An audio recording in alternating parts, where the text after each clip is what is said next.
दोस्तों, प्राचीन समय में गीता, रामायण, महाभारत आदि धार्मिक ग्रंथों और वेदों पुराणों के अनुसार भगवान श्री कृष्ण के अनेकों लीलाएं प्रसिद्ध हैं। उनमें से कंस वध सबसे महत्वपूर्ण और प्रसिद्ध है। किसी व्यंग्यकार के अनुसार इस दुनिया में मामा दो ही प्रकार के होते हैं, एक शकुनी मामा जो महाभारत में कौरव और पांडवों के मामा थे, और दूसरे कंस मामा जो भगवान श्री कृष्ण और बलराम जी के मामा थे।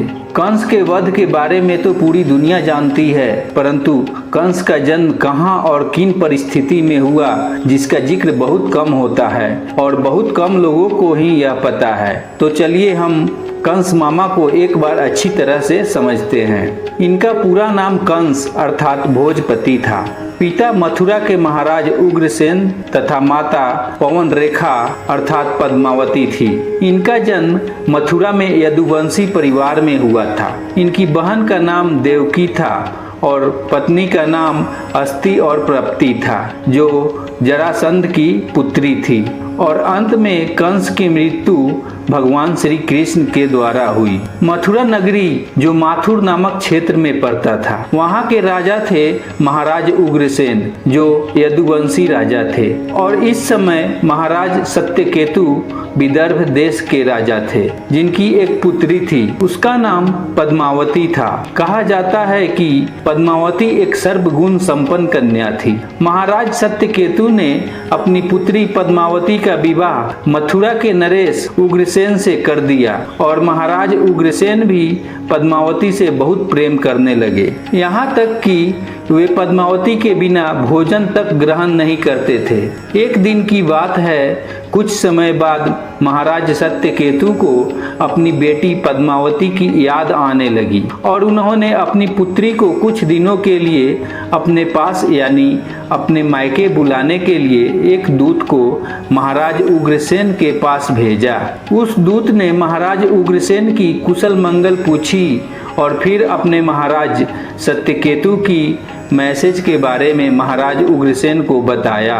तब महाराज उग्रसेन ने उनकी इस प्रार्थना को स्वीकार करते हुए अपनी प्रिय पत्नी को अपने पिता के पास जाने के लिए सहमति प्रदान की, और पद्मावती अपने पिता के घर खुशी खुशी चली गई। फिर एक दिन पद्मावती अपने मनोरंजन के लिए पर्वत पर घूमने चली गई, जहाँ तलहटी में सुंदर सा वन था और तालाब भी।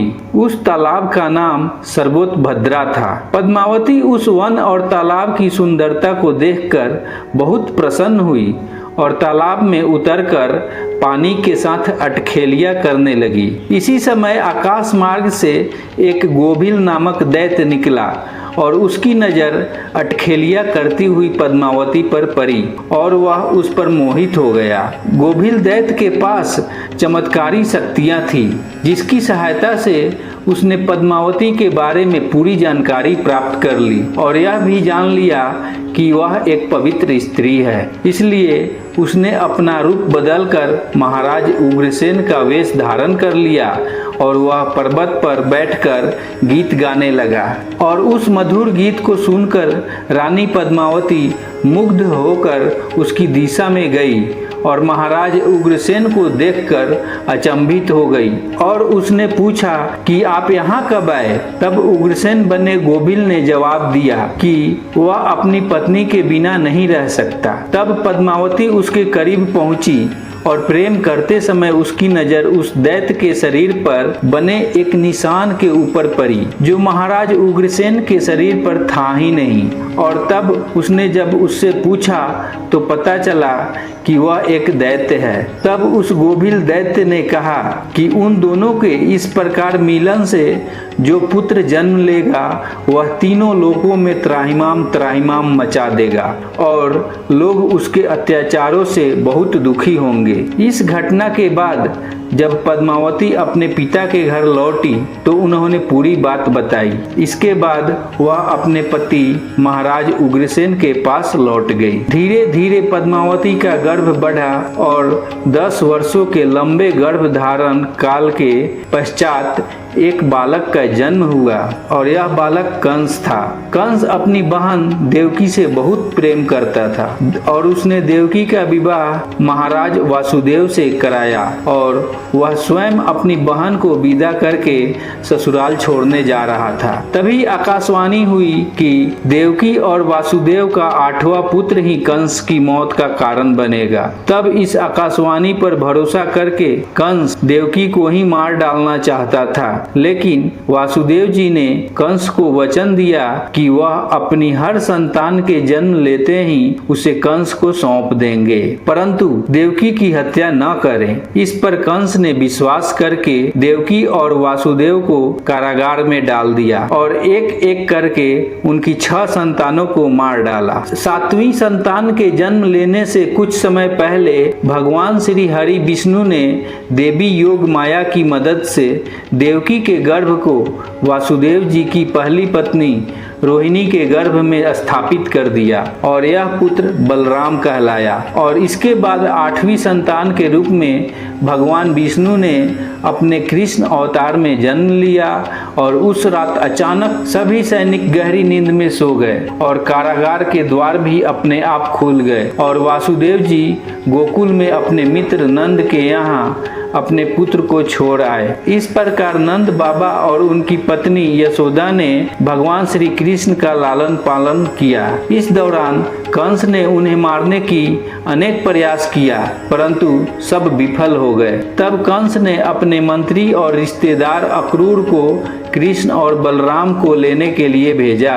वह अपने राज्य में उत्सव का आयोजन करके इसमें दोनों भाइयों को बुलाकर मार डालने की योजना बनाकर बैठा था। अब अक्रूर जी कृष्ण और बलराम को लेने गोकुल पहुँचे तो कोई भी गोकुलवासी नहीं चाहता था कि वह गोकुल छोड़कर जाएं। तब भगवान श्री कृष्ण ने उन्हें समझाया कि यह उनके जीवन का एक महत्वपूर्ण चरण है और इसी उद्देश्य हेतु उन्होंने जन्म लिया है। इस प्रकार समझने के बाद अक्रूर के साथ वह दोनों भाई कंस के राज में आ गए। श्री कृष्ण और बलराम जी के मथुरा पहुंचने पर कंस ने योजना के अनुसार एक मदमस्त और पागल हाथी को दोनों भाइयों पर छोड़ दिया। हाथी कृष्ण और बलराम की ओर दौड़ पड़ा और मार्ग में आने वाली हर वस्तु को नष्ट कर दिया। तब श्री कृष्ण अपने रथ से उतरे और अपनी तलवार से उस हाथी की सूंड काट दी और हाथी की मृत्यु हो गई।